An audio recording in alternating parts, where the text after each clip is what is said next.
We are on the shores of Lake Como, which is right here, behind these trees, in the village of Giuliano, right here, in front of this property that marks the site of Benito Mussolini's execution by firing squad. It was right here, 80 years ago, because today we are here. On April 28, 1945, Benito Mussolini was executed by firing squad by the Partigiani, the guerrilla fighters from northern Italy, particularly by a guerrilla named Walter Audizio Mussolini. So he fled Milan on the night of April 25, which was when the guerrilla fighters declared a general uprising in northern Italy to try to take control of all the cities. Before the arrival of the Allied troops, Mussolini fled north, here to Lake Como. You can see the lake down there. I'll show it to you. Look, with the goal of heading to Switzerland, of reaching the Swiss border. But he was intercepted during this attempt while he was in a Luftwaffe convoy, and he was identified on the morning of April 27, 1945. Mussolini was identified wearing a Luftwaffe uniform aboard a truck. He was captured along with his lover, Claretta Patati, who is here. Mussolini was taken to a military encampment in the village of Dongo, which is about 20 kilometers north of here. Upon learning of this, the leadership of Luigi Longo, an Italian communist guerrilla in Milan, then ordered this guerrilla named Walter Audizio to come to this region. Here, he was to go to Dongo in order to eliminate Mussolini, to execute Mussolini by firing squad. Walter Audizio went there, took Mussolini, took Claretta on the morning of April 28, 1945, and drove with them 20 kilometers south towards Milan, which is this way, and arrived here in the city of Dongo. So here in the city of Dongo, actually it's a village, Dongo.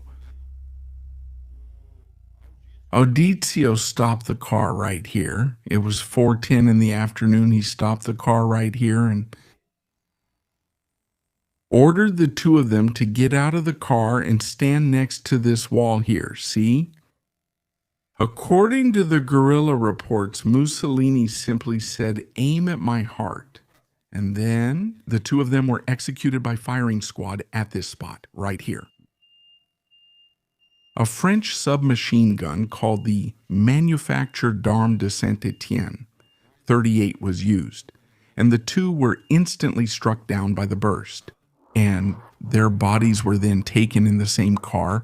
They were put in the same car and taken to Milan, where we already know, right, that they were exposed the next day, April 29, and were lynched by the people of Milan, by the locals there. And they were hanged there at that gas station in Piazzale Loreto, until they were then taken down from there by order of the American authorities, who arrived in the city around noon on April 29. Then Mussolini was buried after a forensic medical examination, and it was found that he was killed with 9 submachine gun shots. His body was buried there in a cemetery north of Milan. It stayed there for about 12 months until it was dug up by one of his former fascist followers who stole Mussolini's body, right? This guy. So this guy kept Mussolini's body for a few months until the police recovered the body. And in 1957, the Italian justice system then decided to return Mussolini's remains to his family. And that's why Mussolini today has a mausoleum in Predappio, Italy. Some of you may have even visited Mussolini's mausoleum in Predappio. So that's it, folks. We're here on the War Room Expedition, marking 80 years of the victory of faith, wrapping up our expedition here. And we came here specifically to have this lesson about the end of the war in Italy, at the place where Mussolini was executed by the partisans on April 28, 1945. Exactly 80 years ago today in the past. If you like this whole story, and if you want to learn about the history and the war in Italy, and also get to know this whole panorama here, you can join our next expedition, which will take place next year, and you can also take part in our other expeditions.